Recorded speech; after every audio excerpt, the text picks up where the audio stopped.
معاویہ رضی اللہ عنہ کی ذات پر انجینئر مرزا جیلمی کے اعتراضات اور ان کے جوابات۔ معاویہ رضی اللہ عنہ پر مرزائی الزام کہ وہ علی رضی اللہ عنہ کو گالیاں دیتے اور دلواتے تھے۔ دلیل نمبر 6 اور دلیل نمبر 7۔ دلیل نمبر 6، سہل رضی اللہ عنہ کی طرف منسوب ایک اور روایت۔ ابو حازم نے حضرت سہل بن سعد رضی اللہ عنہ سے روایت کی، کہا کہ مدینہ میں مروان کے آل میں سے ایک شخص کو کسی جگہ کسی سرکاری عہدے پر مقرر کیا گیا تو اس نے سیدنا سہل رضی اللہ عنہ کو بلایا اور سیدنا علی رضی اللہ عنہ کو برا بھلا بولنے کا حکم دیا۔ سیدنا سہل رضی اللہ عنہ نے انکار کیا تو وہ شخص بولا کہ اگر تو برا بھلا کہنے سے انکار کرتا ہے تو کہہ کہ ابو تراب پر اللہ کی لعنت ہو۔ سیدنا سہل رضی اللہ عنہ نے کہا کہ سیدنا علی رضی اللہ عنہ کو ابو تراب سے زیادہ کوئی نام پسند نہ تھا اور وہ اس نام کے ساتھ پکارنے والے شخص سے خوش ہوتے تھے۔ وہ شخص بولا کہ اس کا قصہ بیان کرو کہ ان کا نام ابو تراب کیوں ہوا۔ سیدنا سہل رضی اللہ عنہ نے کہا کہ رسول اللہ صلی اللہ علیہ وآلہ وسلم سیدہ فاطمۃ الزہرا رضی اللہ عنہا کے گھر تشریف لائے تو سیدنا علی رضی اللہ عنہ کو گھر میں نہ پایا۔ آپ صلی اللہ علیہ وآلہ وسلم نے پوچھا کہ تیرے چچا کا بیٹا کہاں ہے؟ وہ بولیں کہ مجھ میں اور ان میں کچھ باتیں ہوئیں اور وہ غصہ ہو کر چلے گئے اور یہاں نہیں سوئے۔ رسول اللہ صلی اللہ علیہ وآلہ وسلم نے ایک آدمی سے فرمایا کہ دیکھو وہ کہاں ہیں۔ وہ آیا اور بولا کہ یا رسول اللہ، علی مسجد میں سو رہے ہیں۔ آپ صلی اللہ علیہ وآلہ وسلم سیدنا علی رضی اللہ عنہ کے پاس تشریف لے گئے۔ وہ لیٹے ہوئے تھے اور چادر ان کے پہلو سے الگ ہو گئی تھی اور ان کے بدن سے مٹی لگ گئی تھی، تو رسول اللہ صلی اللہ علیہ وآلہ وسلم نے وہ مٹی پوچھنا شروع کی اور فرمانے لگے کہ اے ابو تراب اٹھ، اے ابو تراب اٹھ۔ صحیح مسلم حدیث نمبر 6229۔ وضاحت: اس روایت سے معلوم ہوتا ہے کہ مروان کے خاندان کا ایک شخص جس کا نام معلوم نہیں، وہ سیدنا علی رضی اللہ عنہ سے بغض رکھتا تھا۔ روایت میں نہ تو اس کا نام مذکور ہے اور نہ ہی اس کا عہدہ، نیز یہ واضح ہے کہ وہ گورنر نہیں تھا۔ اسی طرح اس نے اپنے بغض کا اظہار برسر ممبر نہیں کیا بلکہ نجی محفل میں کیا۔ اس دور میں چونکہ ناسبی فرقہ ظاہر ہو رہا تھا، اس وجہ سے ایسے لوگوں کی موجودگی کا امکان موجود ہے۔ تاہم یہ نہ تو حضرت معاویہ رضی اللہ عنہ کا مقرر کردہ گورنر تھا اور نہ ہی کوئی اور اہم عہدے دار تھا، کسی چھوٹے موٹے عہدے پر فائز رہا ہوگا اور وہ اپنے نظام میں علی رضی اللہ عنہ پر شب و ستم کروانے چلا تھا۔ لیکن حضرت سہل بن سعد رضی اللہ عنہ نے اسے منہ توڑ جواب دے کر خاموش کر دیا۔ سہل رضی اللہ عنہ کے اس مبارک رد والے عمل پر حکومتی طور پر کوئی رد نہیں کیا گیا۔ اس سے واضح معلوم ہو رہا ہے وہ ایک کسی ناسبی شخص کا ذاتی عمل تھا۔ معاویہ رضی اللہ عنہ اس سے پاک ہیں۔ نیز اس روایت میں یہ نہیں کہ اس شخص نے یہ کام معاویہ رضی اللہ عنہ کے حکم سے کیا تھا۔ اسی طرح یہ بھی نہیں کہ اس شخص کی شکایت معاویہ رضی اللہ عنہ کے پاس پہنچی ہو اور آپ نے صرف نظر کی ہو۔ انتہائی اہم ترین نوٹ: اس میں موجود مجہول شخص ناسبیت والا مردود ذہن رکھتا تھا جو اہل بیت کی دشمنی میں نمایاں رہے تھے، اور ان کے مقابلے میں حضرت علی رضی اللہ عنہ کے لشکر میں کچھ لوگ رافضیت والی ذہنیت رکھتے تھے جو معاویہ رضی اللہ عنہ، عثمان رضی اللہ عنہ، تمام بنو امیہ، عائشہ رضی اللہ عنہا اور دیگر کبار صحابہ، طلحہ، زبیر رضی اللہ عنہما وغیرہ پر سب کرتے تھے، بلکہ علی رضی اللہ عنہ کے لشکر میں بعض تو قاتلین عثمان، طلحہ و زبیر رضی اللہ عنہم بھی موجود تھے، اور آج تک مرزا اور اس کے حواری روافض معاویہ رضی اللہ عنہ اور ازواج مطہرات وغیرہ پر نکتہ چینی کرتے ہوئے آ رہے ہیں۔ لیکن معاذ اللہ ہم اس وجہ سے سیدنا و محبوبنا علی المرتضیٰ شیر خدا اسد اللہ رضی اللہ عنہ کی ذات کے بارے میں کوئی ذرہ برابر شک نہیں کر سکتے کہ ان کے حکم یا رضامندی سے یہ سب کچھ ہوتا تھا، بلکہ علی رضی اللہ عنہ روافض کے اس کام سے بری الذمہ ہیں۔ لیکن افسوس کے ساتھ مرزا صاحب اپنے پیشوا روافض کی مشن پر چلتے ہوئے صحابی رسول معاویہ رضی اللہ عنہ کو بری قرار دینے کے بجائے اس کے خلاف زبان درازی کر رہے ہیں۔ یاد رہے ہم اہل سنت ناسبیوں اور رافضیوں دونوں سے بیزار ہیں۔ علامہ قرطبی ابو العباس احمد بن عمر بن ابراہیم القرطبی رحمۃ اللہ علیہ فرماتے ہیں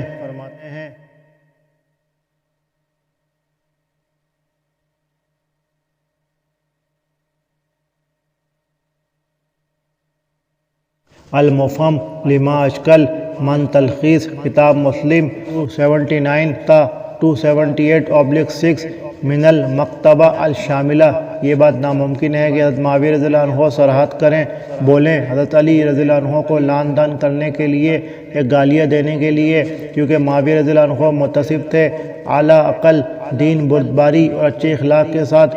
جو کچھ ان کی طرف منسوب کیا جاتا ہے وہ اکثر جھوٹ ہے، صحیح ثابت نہیں۔ اس مسئلے میں مخالفین کی طرف سے پیش کردہ دلائل میں سے سب سے صحیح ترین دلیل سعد رضی اللہ عنہ کی حدیث ہے۔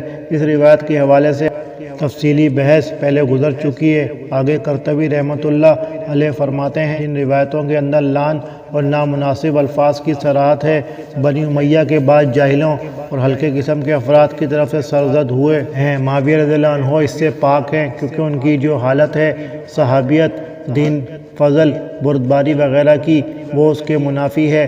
معزز قارئین کرام، آپ غور و فکر کریں تو حقیقت بھی یہی ہے۔ معاویہ رضی اللہ عنہ تو فضیلت علی رضی اللہ عنہ کے قائل تھے، وہ کیسے ان پر لعن طعن کر سکتے ہیں یا کروا سکتے ہیں؟ جیسا کہ معاویہ رضی اللہ عنہ کا مندرجہ ذیل فرمان ملاحظہ فرمائیں۔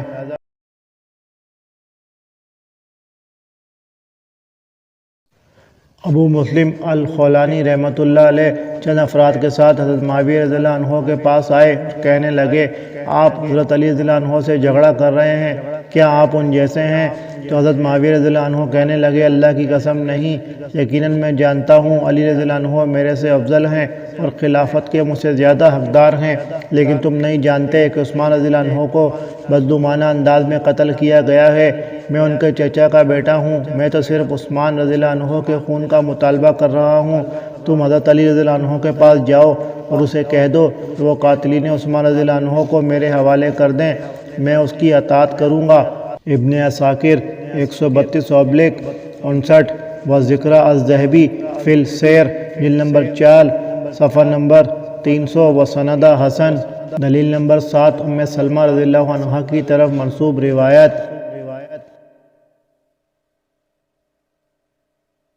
یحییٰ بن ابی بکیر نے ہم سے بیان کیا کہ اسرائیل نے ابو اسحاق سے بحوالہ ابو عبداللہ الجدلی ہم سے بیان کیا کہ میں حضرت ام سلمہ رضی اللہ عنہ کے پاس گیا تو آپ نے مجھے فرمایا کہ کیا تم میں رسول اللہ صلی اللہ علیہ وآلہ وسلم پر تنقید کی جاتی ہے؟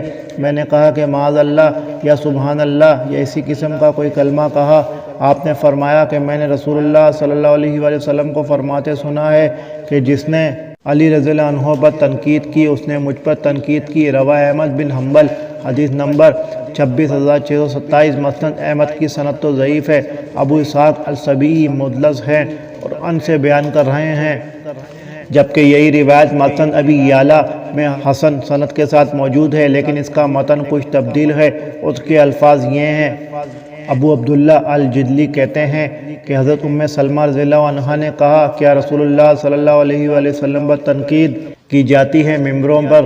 میں نے کہا وہ کیسے؟ تو انہوں نے فرمایا کہ علی رضی اللہ عنہ اور ان سے محبت کرنے والوں پر تنقید نہیں کی جاتی، اور میں گواہی دیتی ہوں کہ بے شک رسول اللہ صلی اللہ علیہ وآلہ وسلم ان سے محبت کرتے تھے۔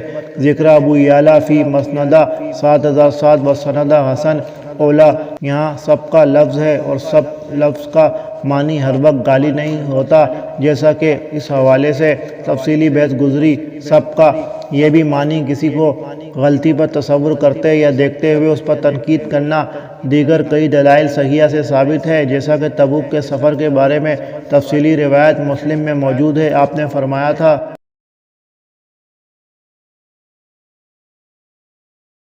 آپ صلی اللہ علیہ وآلہ وسلم نے فرمایا کہ کل تم لوگ اگر اللہ تعالیٰ نے چاہا تبوک کے چشمے پر پہنچو گے اور دن نکلنے سے پہلے نہیں پہنچ سکو گے، اور جو کوئی تم میں سے اس چشمے کے پاس جائے تو اس کے پانی کو ہاتھ نہ لگائے جب تک میں نہ آؤں۔ سیدنا معاذ رضی اللہ عنہ نے کہا کہ پھر ہم اس چشمے پر پہنچے اور ہم سے پہلے وہاں 2 آدمی پہنچ گئے تھے۔ چشمے کے پانی کا یہ حال تھا کہ جوتی کے تسمے کے برابر ہوگا، وہ بھی آہستہ آہستہ بہہ رہا تھا۔ رسول اللہ صلی اللہ علیہ وآلہ وسلم نے ان دونوں آدمیوں سے پوچھا کہ تم نے اس کے پانی میں ہاتھ لگایا؟ انہوں نے کہا کہ ہاں۔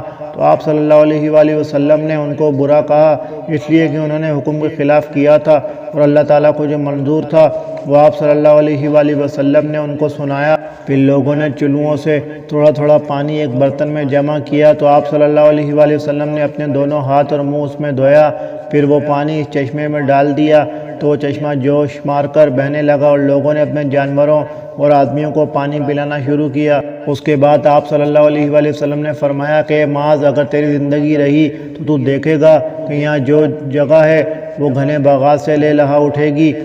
رواہ المسلم 5947۔ وضاحت: اس روایت میں الفاظ ہیں جلدی کرنے والے دو افراد کو آپ صلی اللہ علیہ وآلہ وسلم نے ضبط کیا۔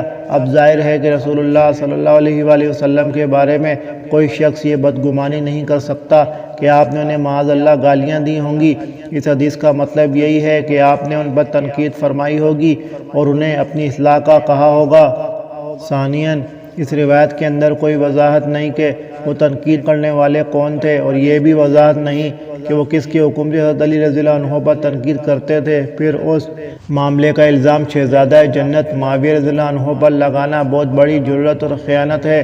ثالثہ، اس سے مراد خوارج بھی ہو سکتے ہیں جو حضرت علی رضی اللہ عنہ کے دور میں ہی ظاہر ہوئے تھے اور ایک علاقے پر ان کی حکومت بھی قائم ہو گئی تھی، اور یہ خارجی بدبخت نعوذ باللہ جنتی شہزادے سیدنا علی رضی اللہ عنہ کی تکفیر کرتے تھے۔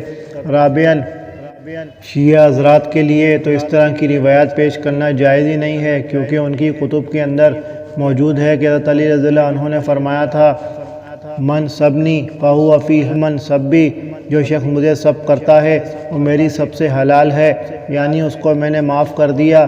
بحر الانوار 19/34۔ جب سیدنا علی رضی اللہ عنہ نے اپنے اوپر کیے سب کو معاف کر دیا ہے تو آج یہ لوگ اس کو کیوں اچھالتے ہیں، جبکہ ان کے یہاں حضرت علی رضی اللہ عنہ معصوم عن الخطا ہیں۔ وہ حقی کہتے ہیں